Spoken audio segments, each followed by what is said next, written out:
why he acts interested, then disappears. In this video, you will discover the hidden reasons. By the way, so many women come to me with that particular challenge.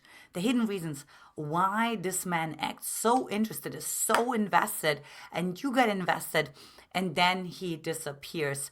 And it will really help you to understand why this is happening. So for one, you can avoid it, or you can attract a man into your life who continues to pursue you, protects you, and of course, cherishes you. So let's go ahead and dive right in. Hey, I'm Antia Boyd with Magnetize Your Man, and together with my husband, Brody Boyd, we've been helping thousands of successful women all over the world for the last 20 years combined to get a committed, connected, and long-term relationship that they desire fast. So let's go ahead and dive right in.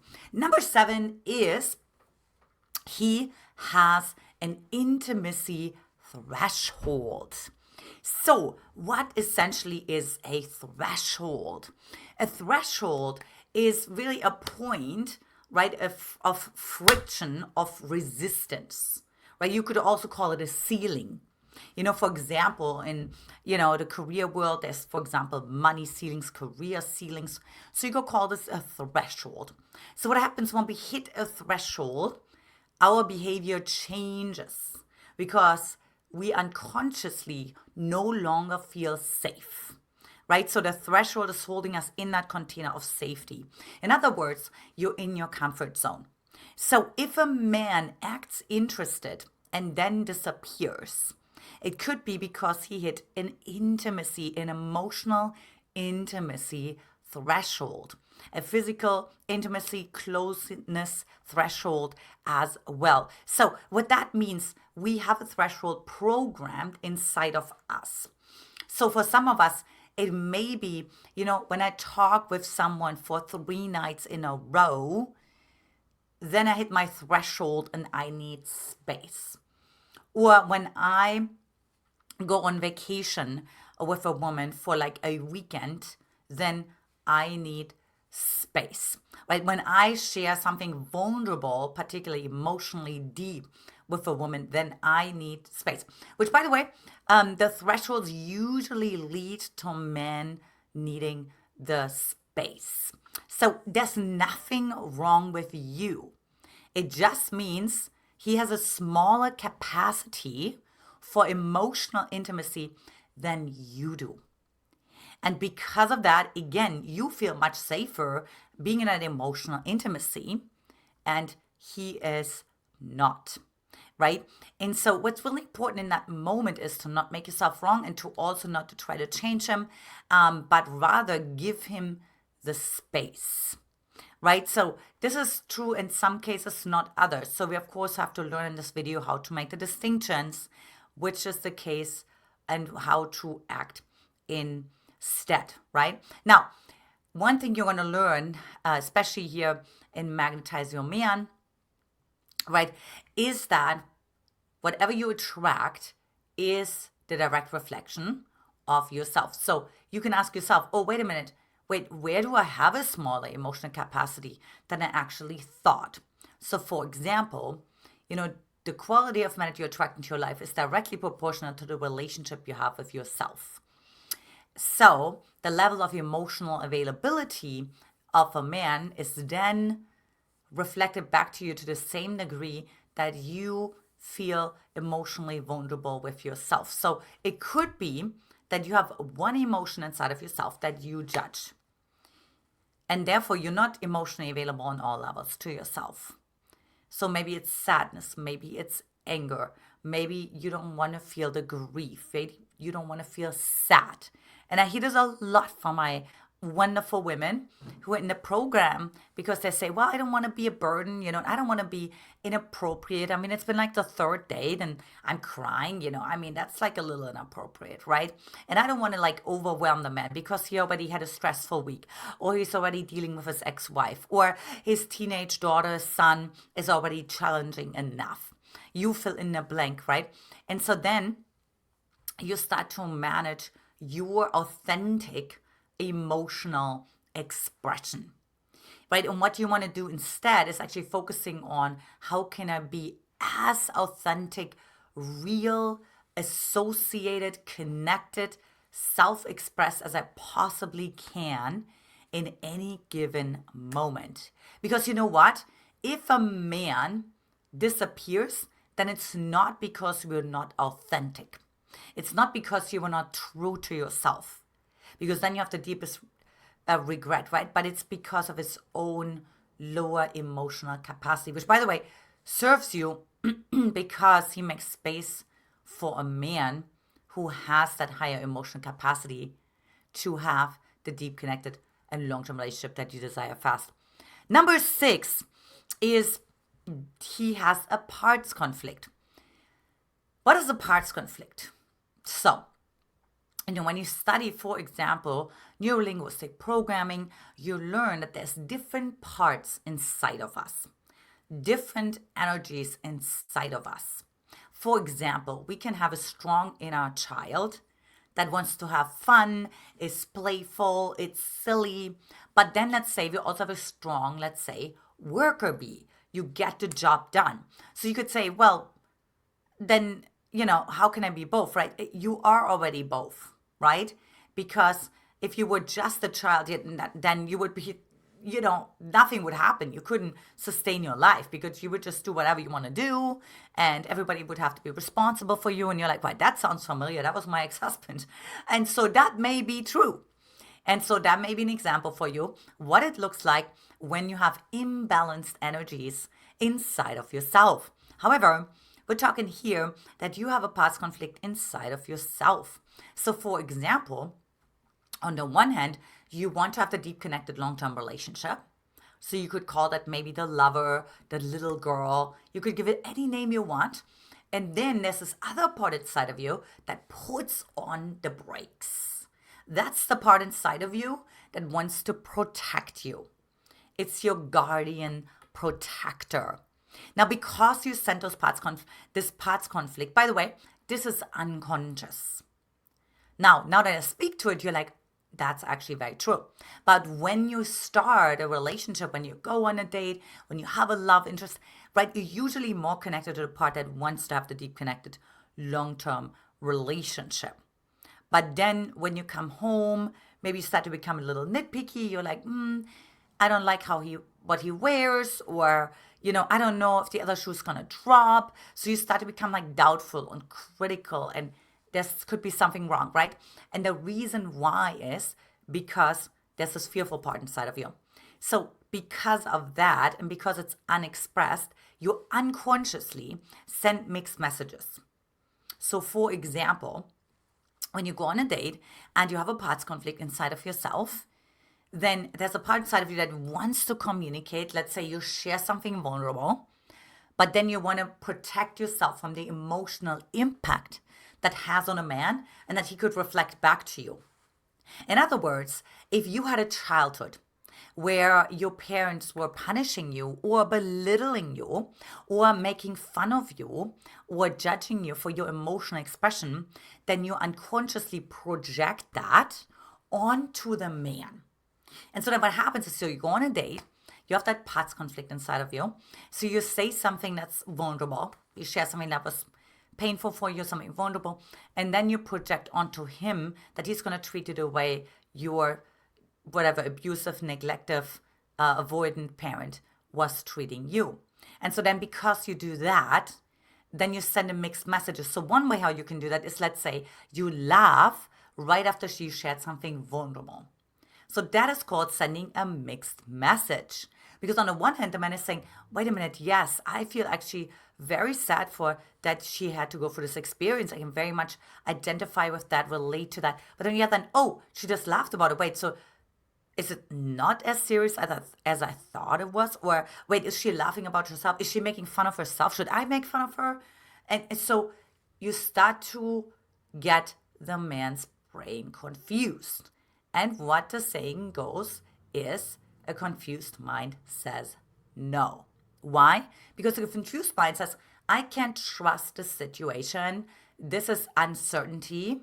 And therefore, I will remove myself from the situation.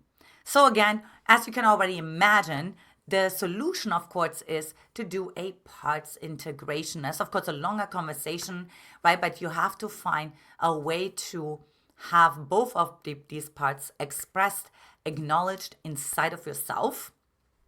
And of course, I teach that here at Magnetize Your Man in a more extended way so that you have that deep harmony inside of yourself and you then have that external harmony reflected back to you in return.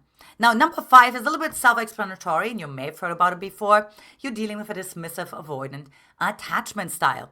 Now, what happens with a dismissive avoidant attached man is that he idolizes you in the beginning of the dating courtship, if you will call it, right? Because in the beginning, it's not a relationship, it's a reactionship, it's a situationship, and you might find a smile on your face hearing that. So the dismissive avoidant attachment style, he idolizes you because you can only fall off the pedestal. And unconsciously, he needs a reason to distance himself after a while. This is unconscious. This is not conscious. This dismissive avoidant attachment style does not wake up in the morning and say, today I break this woman's heart. Today I'm going to confuse the heck out of this woman, right? Today I'm going to disappoint this woman. Today I'm going to withdraw from this woman. That's not how it works.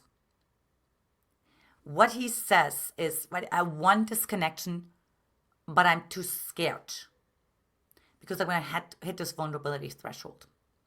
And so I'm excited in the beginning, right? Like you're my dream woman. Maybe we're getting even physically intimate. Maybe I'm even talking about what it would look like if you were to move to my state or into my home or meet my family. But then it's the words. But then when it comes to the actions, the dismissive avoidant attached man, right, is going to hit that wall that he can't break through. You could also call it the ring of fire. That's what I call it. Because he can't get through that ring of fire. Because if he was to go through that ring of fire, meaning he turns his words into actions, he would actually have to transmute. He would have to transform, which means he would have to lose the form he currently has. He would have the identity, the self-perception that he currently has. But the self-perception he currently has keeps him safe. And so he's afraid to lose that safety. He's afraid to lose that independence when he breaks through that ring of fire and moves from words into actions, right? So therefore, what he starts to happen is he breaks his agreements. He starts to disappear because he feels uncomfortable. He feels unsafe. He withdraws himself from the situation, and he very much comes from a reactionary, survival-driven place. So it's not logical. So therefore, he's not going to handle it in a reasonable way. So many times women tell me, well, the least I could expect of somebody who's that successful, at least the least I could expect of someone who is, is that capable, and that, whatever, has that much capacity and has accomplished so many things in his life that he's a consistent communicator. And I got to tell you, girlfriend, it doesn't work this way. It doesn't work this way. When it comes to relationships, when it comes to love, when it comes to emotional intimacy, we're oftentimes very much reflecting back the wounds that are not healed from our childhood. That has nothing to do with what he has accomplished, by the way, with his coping mechanism, which is a whole different video, in the working environment. Very, very, very important to make that distinction, right? So you cannot say because he's showing up in this incredibly professional way over here, then he also should show up very much here in this incredibly professional, reasonable, and logical way. That's not how it works, right? And then you could, of course, say, well, then what can I do about it? Because this video is about empowerment, and I'm so glad you asked. And of course, this goes back to point number 6. You can really see what's that part inside of me that wants to pull back, that's becoming avoidant. Maybe it's when you meet men who are more on the anxious side, right? Maybe it's men, you meet them and they ask you out 3 times in one day. And you're like, ooh, they're so needy. Or they text you back right away after you had a first date with them. Meet your avoidant part inside of you. So it's about embracing that part inside of you. Not being blind to it and thinking you're the one who wants to have the deep connect long-term relationship and you show up consistently wanting that. But also acknowledging and being able to make the distinctions, even if it's with a man that you don't seem to be interested or impacted by. But overall, in a 24-hour, 7 days a week cycle, how do you show up? And where does the avoidant part of you show up? Now, along similar lines, number 4 is the man is conflict avoidant. Now, this could have been modeled in his childhood, for example. Maybe it wasn't safe to have conflict, right? Maybe he had an abusive parent, mom or dad. And when the conflict was expressed, when the mom said no, the dad said no, the other person was violent, physically abusive, emotionally abusive, mentally, verbally abusive. And so therefore he said, well, you know what? I'm going to remove myself from the situation. Or he grew up in a household where conflict was simply not addressed. Something was not acknowledged at the dinner table. Political views or world views, religious views, whatever it is, point of views of career, going to college, not going to college, whatever could have come up in a family dynamic, simply not addressed, just kind of, put under the carpet, not addressed, and instead addressed passive aggressively. So because monkey see, monkey do, we have the mirror neurons inside of ourselves, right? So he's like, oh, I'm going to become conflict avoidant as well, right? And so again, may not be aware of it, may be aware of it, right? And so it really means like, oh, it's too uncomfortable for me. And here's what happens in the brain and also in the nervous system, is that when I actually set a boundary, let's say I tell the woman, I hear women say all the time, why doesn't he just tell me that he's not interested in me? Or why is he not just telling me that he doesn't want a deep connected long-term relationship? It's because, or it could be because he doesn't want to feel the emotional impact it has on you. So let's say he says that to you, let's say on the phone, or he meets up with you in person, or he texts you. And then you, of course, usually disappointed. Usually there's a sense of disappointment, of sadness, of grief, maybe holding him accountable to what he's promised you before, what we talked about before, right? And so he's like, ooh, I don't want to expose myself to that because I can't really justify it. Again, this is unconscious. And so because I don't want to be the bad guy, I'm just going to avoid this situation altogether. Of course, there's like, wait a minute, now you're even more the bad guy because just ghosting on me, which is like even worse than being the bad guy. But you see, in the mind of a man who's conflict avoidant, he doesn't see it that way, right? Because if he doesn't have to feel it, well, then he's not the bad guy, right? Because he can kind of just disassociate. It's just poof. It just dissipates like steam, right? And he's very good at just disassociating, like just never happened. And of course, there's many different repercussions of that inside of his nervous system, lack of integrity to himself, lack of self-trust inside of himself, lack of accountability, of course, right? But you can't be concerned with that. So what can you do instead? Now, what I always say, when you meet a man, you actually create an atmosphere. You set up an atmosphere. You have a chance to set up an emotional atmosphere. And so you show up how you want a man to show up. So instead of telling him, you can tell me everything you want, like I'm here for you, I'm looking for a man who can lean in, who have a conflict with me, who can have an argument with me. What am I going to tell you is you have to be the change that you want to see in the world. So if you want him to lean into conflict, so do you. So this is where feminine communication comes in. Hey, I'm noticing something. May I share something with you? I feel discomfort. I feel confusion. I feel disappointment. See, you gotta lead with that emotional, you gotta show up, because then his nervous system is saying, oh, maybe this is different, right? Like maybe here I can actually show up.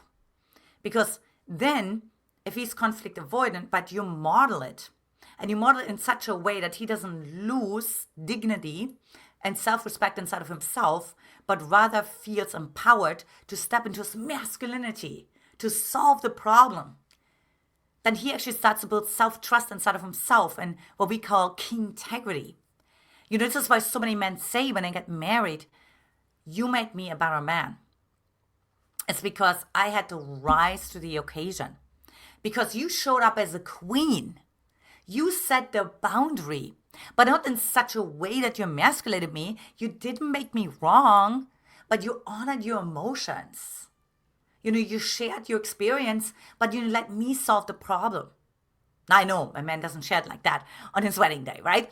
But that's what he's really, really saying. So this is how you can break through the problem if he was conflict avoidant. Now, if you're like, gosh, there's so many pieces to the puzzle, I don't even know where to start, Antia, with this. Like, take our free Magnetize Your Man quiz to get the loving, long-term committed relationship that you desire fast.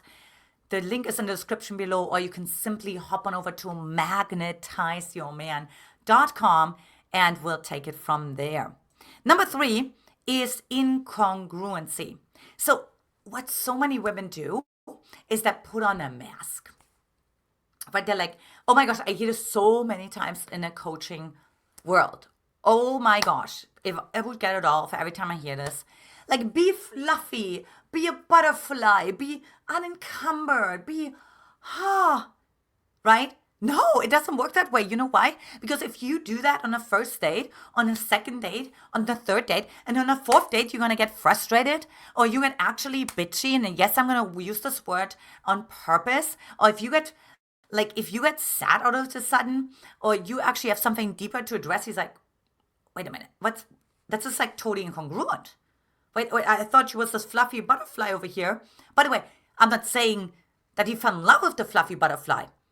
But he said, okay, I'm going to use this butterfly energy, you know what I mean? Like feminine, like you just always enjoy, like, by the way, we're totally about authenticity and transparency. Like, I'm so against those kind of teachings. Like, it's absolutely unsustainable. You always have to ask yourself, no matter whatever you take away from this video, if you just take this one thing, if you hear something, ask yourself, is this truly sustainable? And then you, of course, will probably say right now, like, no, that's not sustainable, right? So therefore, you're going to end up acting incongruent. And you know what he's going to say? I'm going to feel a little bit led on. I don't know if I can trust this woman. I don't really know who she really is. And then a man starts to feel manipulated. That you actually show up in a certain way to manipulate his experience of you. That you're controlling his perception of you. Which, by the way, masculine men absolutely, they can't stand when a woman wants to control them. And if they can see, like, wow, oh, she was just showing up like this, and ha ha ha, and he, and my husband and I, we watch this a lot when we go out, just watch couples and so on, right? It's not sustainable. It's like, and men who are grounded in their masculine energy, who are aligned, they can feel it. They're like, there's just something off. I just something ungrounded about this woman. And I don't know what that's going to end up like. So what you do instead is you show up who you are from the get-go. I don't mean airing out all your dirty laundry. I'm not saying open up your closet of all these skeletons and share them all on the first date. Hey, it's of course about balance, right? And obviously that's why you also need support with that consistently. And you can also, of course, join our membership to learn more about that, right? But you want to really learn how to be congruent, because then you get a congruent response from a man. And that also means that his words, his actions, and his thoughts match, and that he will also be honest with you. You see, when I started to become congruent, I'm not saying that's always going to be in your favor, but a man will be honest with you. So I'll give you an example. So about 15 years ago, I was dating this guy, and I was really doing this true work on being authentic, real, raw. I just told another man that I felt attraction to him, and that I felt confusion because I felt he was sending me mixed messages. Told him the story, told myself, and yes, he had just met his now wife, so future wife. So, but after that, I met this other guy. And so because of that, I had now created this atmosphere of authenticity and transparency. And so I was like a very, not straight masculine shooter, but just like showing up really raw and real. And so one day he said, I don't even know what I'm telling you. This is like totally insane. This blows all my chances. But before we get physically intimate, I'm still hooking up with my ex-girlfriend. And it made no logical brain why this man should say that, right? He knew that there's no chance in the world now that I'm going to be intimate with him, right? But he couldn't help it to hold himself accountable because he was in the presence of an energy who held herself accountable. Right? Like I was doing things that were uncomfortable, that would bring out sense of shame or of embarrassment, definitely vulnerability. By the way, when I told this other man that I was attracted to him, but he had just met his wife, and which is why he sent me this mixed messages, is he was in tears that I was so authentic, so raw, so real with him. And I felt so seen and so received, because he was not judging me. He was not laughing at me. He was not making fun of me. He was not dismissing me. And I realized, wait a minute, that's all I actually needed on a nervous system level. I actually needed to feel received. It was never about him actually becoming my boyfriend. And by the way, now being married to my dream husband for the last 11 years. And of course, seeing also this man married with his kids and all the things. I'm like, oh, no way. I'm like so happy that I ended up with my husband. He's such a better match for me. So if you feel like, oh man, the one that got away, trust me, there's something even better around the corner. Number 2 is he was never that interested to begin with. The brain deletes, distorts, and generalizes reality based on our unconscious expectations. So depending on where we are on our journey, how much we are on our survival, how much we are on our desperation, we can actually project interest onto another person. I know what you want to say. Antia, I went on this date and he told me I'm the be all end all, and we laughed for 3 hours. And oftentimes when I ask women, how do you know that? Oh, I just know how he looks at me. Oh, I just know I'm so good for him. I mean, my women are like the best mind readers and heart readers of those guys that I've ever met. But you know what the problem with that is? It's all other focused. You can't speak for this man. You got to be very careful what you project onto a man, the interpretations you make of the man, the stories you create. Story. 2009, met this guy. He lived in Chicago. I lived in LA. And I was the master of creating stories. So I was really good at meeting men who lived in a totally different state, who I met online, who I exchanged maybe a few conversations with, and then I filled in the blanks. Even my mom was saying, oh, he sounds like your soulmate when he left me a voice message. And I played a voice message back to my mom. This is your man.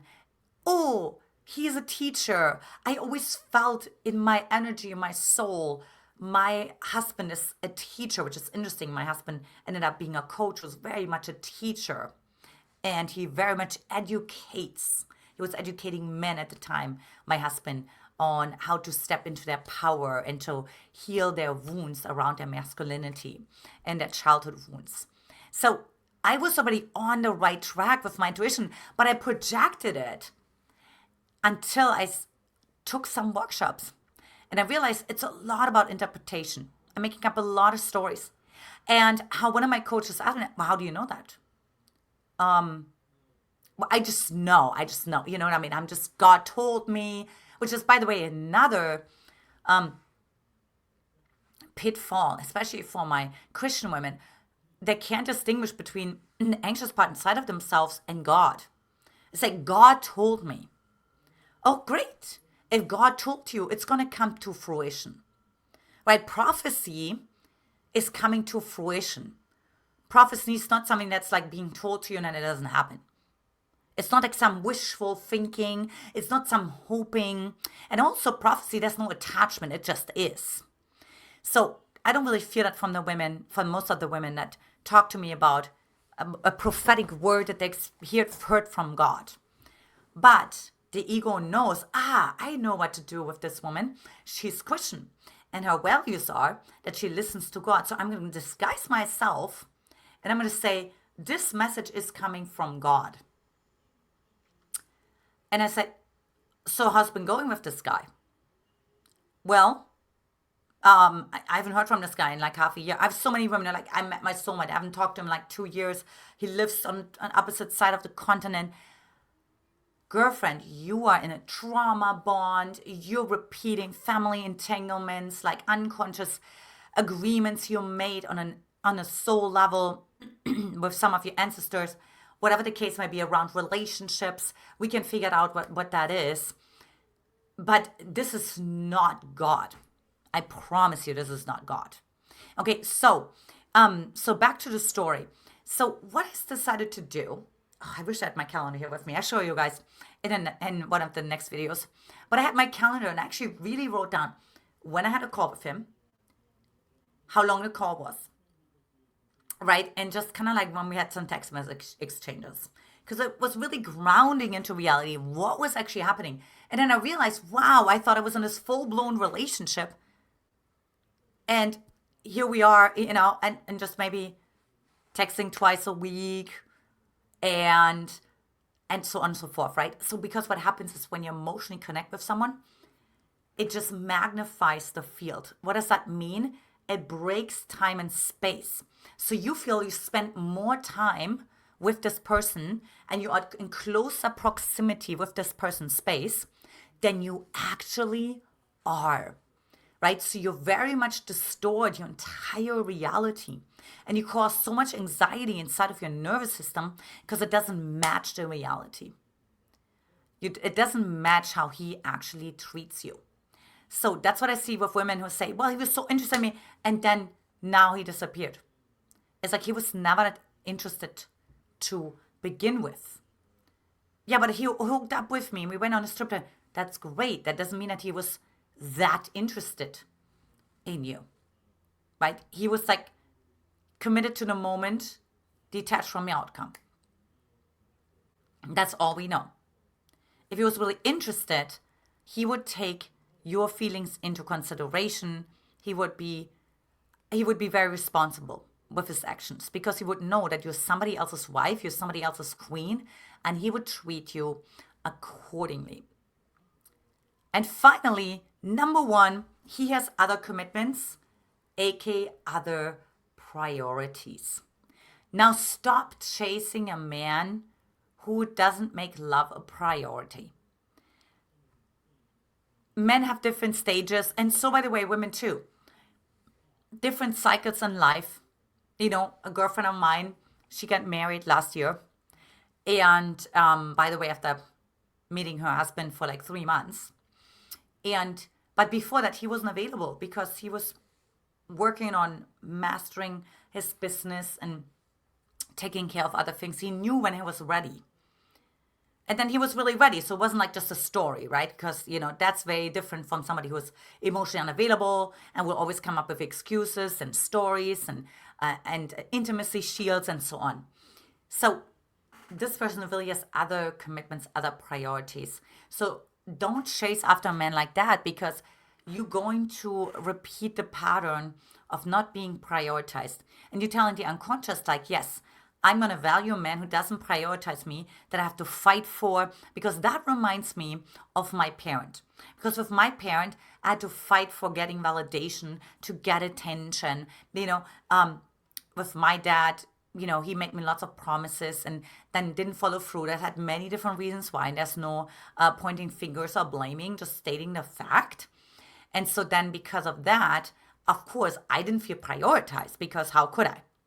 And so then because of that, of course, I attracted men into my life because I was hoping that they're going to solve that problem. They bring everything full circle and then they finally heal that open wound that was never closed, that was never healed from the inside out, right? And of course, that's not how it works, because the messenger of the wound is never the healer. The messenger of the wound is never the healer. That's what a lot of women think. Right? Oh, I became so aware. Oh, we have the same wound. Oh, my goodness, my goodness. No, the healer is usually one who's already healed. The healer is already the one who comes from a secure, attached place. The healer is the one who has a compatible wound to you, not the same wound. And that, for example, means, let's say you have the wound of not being good enough. Let's say you didn't get your needs met, right? And let's say he has the wound of like he's not allowed to make choices. Very different wound. Maybe you could make all the choices in the world because your parents were all dismissive and daddy could care less of what you do. Or maybe you're the narcissistic parent who would just like do whatever you want. I'm just focusing on myself, looking at myself in the mirror these days. Instagram models look at themselves all the time. Things like that, right? So, but in any case, that's how you break through chasing a man who clearly has other commitments right now and is simply not capable, not committed to loving anyone right now, not just you, but anyone. He's like simply not available. I hope this was helpful for you, ladies. I'm looking forward to hearing all your comments, and I'll talk to you in the next video. Take care. Bye-bye.